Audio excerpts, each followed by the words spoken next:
খেয়াল রাখতে হবে একটু। এটা কি সেনাবাহিনীর গাড়ি নাকি? বাগুটা কই? বাগুটা কই?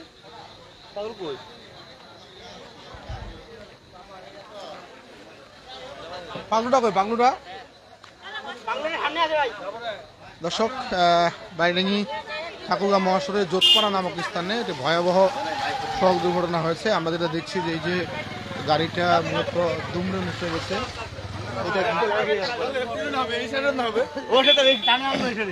এটি পাগলুর সাথে মূলত যে সড়ক দুর্ঘটনা, সেখানে দুমড়ে মুচড়ে গেছে একটি পাগলু। কয়েকজন আহত হয়েছে। আমরা মূলত প্রত্যক্ষদর্শীদের সাথে কথা বলে জানার চেষ্টা করব পরে। এটি হচ্ছে পাগলুর অবস্থা। বৃষ্টি আসতেছে, পাগলুটা দুমড়ে মুচড়ে গেছে। আর এই হলো পাগলুর অবস্থা। মূলত ঘটনা অনেক লোকজন রয়েছে এখানে।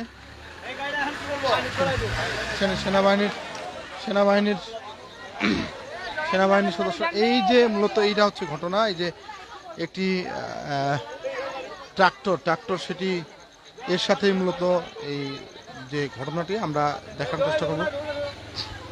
পাগলুটি এই পাগলুহান কার ড্রাইভার ইমাই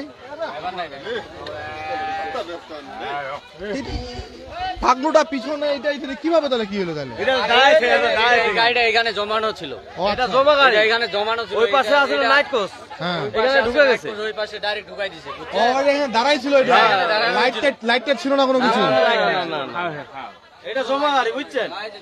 লাইট ছাড়াই হবে কিভাবে এখানে অন্ধকারে দাঁড়া যাচ্ছে? ওইখান চিহ্ন তো দিনে বেলা চলবে।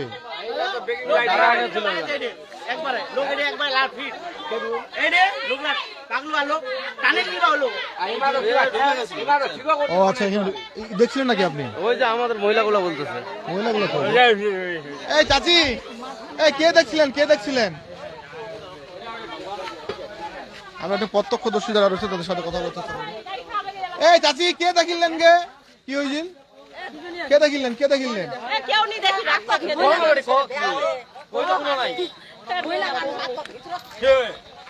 দর্শক, যেটা শুনলাম মূলত যে ঘটনা, যে এই যে সোনালিকা ট্রাক্টরটি দেখছেন, এই সোনালিকা ট্রাক্টরটি রাতের অন্ধকারে মূলত এখানে দাঁড়িয়ে রাখা হয়েছিল।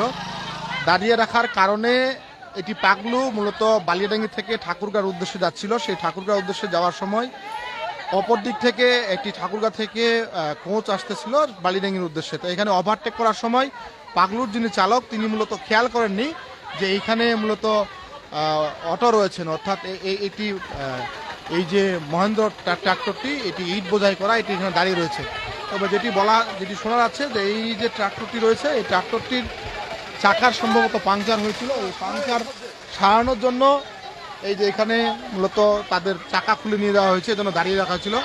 কিন্তু রাতের বেলা লাইট না দিয়ে মূলত এখানে কেউ লোকজন ছিল না, একটি গাছের ডাল মূলত দাঁড় করে দেওয়া হয়েছিল। এইখান থেকেই মূলত সমস্যা তৈরি হয়েছে। তবে এখানে পাগলুর যারা চালক ছিলেন, যাত্রী ছিলেন, তারা সকলেই মূলত আহত হয়েছেন। এবং আমরা যেটা দেখছি যে সেনাবাহিনী, আমাদের এই বালিডাঙ্গি থানার যে সেনাবাহিনীর সদস্যরা রয়েছেন তারা এসেছিলেন। তারা এসে মূলত এটা উদ্ধার করে মূলত হাসপাতালে নিয়ে গেছেন সেনা সদস্যরা। এবারে যদি বলা যে বালিডাঙ্গি হাসপাতালে মূলত আহতদেরকে বাহিনী ফায়ার সার্ভিসের কর্মীরা এসে উদ্ধার করে নিয়ে গেলেন কিছুক্ষণ আগে, আমরা যতদূর জেনেছি। এখানকার যারা প্রত্যক্ষদর্শী রয়েছেন তারা এটি বলছেন। অনেক লোকজন এখনো এখানে ভিড় করছে।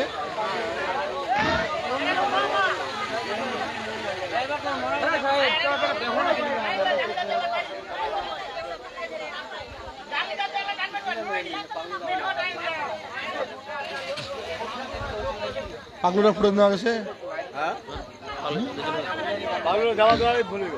পাগলুরা দাবা দিলেন কেন? কয়জন ছিল যাত্রী মূলত? সবার কি অবস্থা দাদা? তোমরা দেখলেন দাদা দিলে আছে মানে কি অবস্থা ছিল তখন দাদা?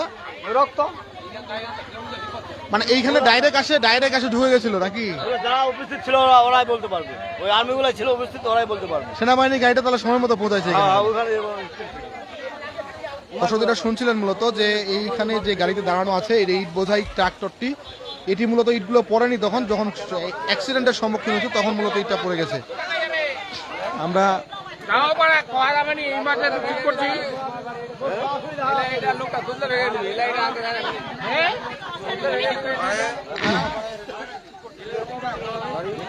এই গাড়িটা লোক নিচ্ছে কাপড় খুলতে হাতে রে এই যে কাপড় না এটা লোক ঠিক চলছে, হ্যাঁ দেখা যাবে না এখানে নানা লোক চাপা পড়ে এখানে না, এটা কাপড় আছে না, লোক নাই, কোনো লোক নাই। টায়ার পাংচার হয়ে গেছিল নাকি? এইখানে টায়ার খারাপ, বেয়ারিং ভাঙে গেছে। বেয়ারিং ভাঙাতে এইটা গাড়ি আছে বিকাল 3টা থেকে, এই 3টা থেকে থাকার পরে এই গাড়ি আনে রাতের বেলা আনে লাগাই দিছে 10 টাকার 10 টাকা পাগলু ঢুকাই দিবে। এরপরে দোষ না, একে কে দোষ বলতে? যে লোকলা না না, কিন্তু এখানে কি লাইট ছিল? লাইট ছিল না তো। লাইট নাই, ওই লোকলা আমার দোকানে গিয়ে সবাই এই গাড়ি যদি লাইট ছাড়া এখানে দাঁড়ায় থাকে তো সম্পূর্ণ দোষ ওই গাড়ি। আচ্ছা এই ইটগুলো সবাই দেখেন তো, কেউ কেউ চাপা গেছে নাকি দেখেন তো একটু। দর্শক যেটা শুনছিলেন মূলত যে এই গাড়িটি বিকাল 3টার পর থেকে এখানে দাঁড়ানো ছিল। রাতের বেলা অবশ্য দাঁড়িয়ে থাকলে একজন লাইট দিয়ে দাঁড়িয়ে থাকা উচিত ছিল সেখানে, কারণ যিনি পাগলু ড্রাইভার আসতেছিলেন তিনি আরেকটি গাড়িকে সাইড দিতে গিয়ে এখানে ঢুকে পড়েন। অন্ধকারে মূলত সেটা বুঝছেন।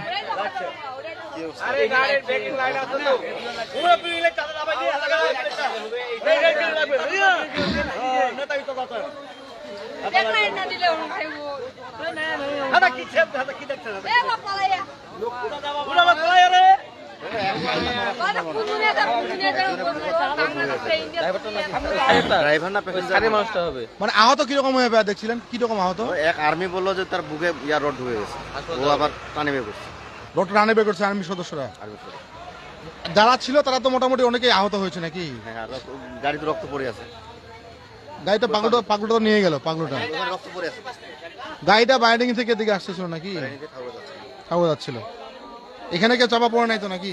তবে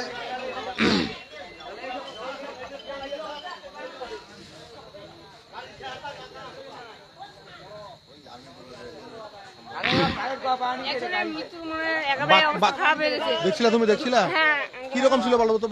আঙ্কেল এইখানে মানে দুইটা ছেলে ছিল, মানে একটা একেবারে বুকটা ছিল অবস্থা খারাপ হয়ে গেছে, আর একটা ছেলে মনে হয় পাঁজরগুলো সবগুলো ভাঙে গেছে, বুকের পাঁজরগুলো সবগুলো ভাঙে গেছে, একেবারে অবস্থা খারাপ হয়ে গেছে।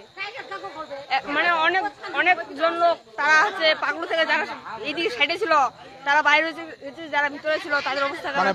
দুই পাশে যেগুলো যাত্রী এগুলা সুস্থ আছে একটু, এগুলো সুস্থ আছে একটু করে, কিন্তু যারা ভিতরে ছিল একেবারে অবস্থা খারাপ। মাঝখানে সিটে যারা ছিল তারা মাঝখানে সিটে যারা ছিল ডাইরেক্ট ধাক্কা খাইছে তো, একেবারে ধাক্কা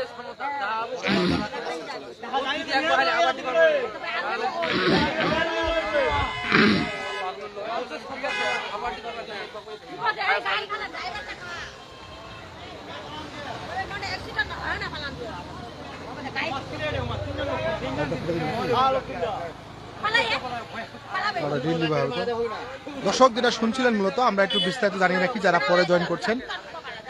একটি পাগলু মূলত যাত্রী নিয়ে কিছুক্ষণ আগে ঠাকুরগাঁওর উদ্দেশ্যে যাচ্ছিলেন, আর এই যে দৃশ্যটি দেখতে পাচ্ছেন ইট বোঝাই একটি ট্রাক্টর, এই ট্রাক্টরটি বিকাল 3টার পর থেকে এখানে দাঁড়ানো আছে। তার চাকা পাংচার অথবা বিয়ারিং জাম হয়ে যাওয়ার কারণে একটি কোচ যাচ্ছিলেন ঠাকুরগাঁও থেকে বায়ারিং এর উদ্দেশ্যে, সেই কোচটিকে সাইড দিতে গিয়ে এই পাশ দিয়ে সোজা এসে সরাসরি ধাক্কা লেগে যায়। মূলত এই যে আপনারা দেখছেন এটার সাথে এটি পাগলুর যারা যাত্রী ছিলেন তাদের মধ্যে 7-8 জন গুরুতর আহত হয়েছেন এতটুকু জানা গেছে। আমরা হাসপাতালে যাওয়ার চেষ্টা করব, সেই হাসপাতালে গেলে হয়তো বা আরো আপডেট আপনাদেরকে দিতে পারবো।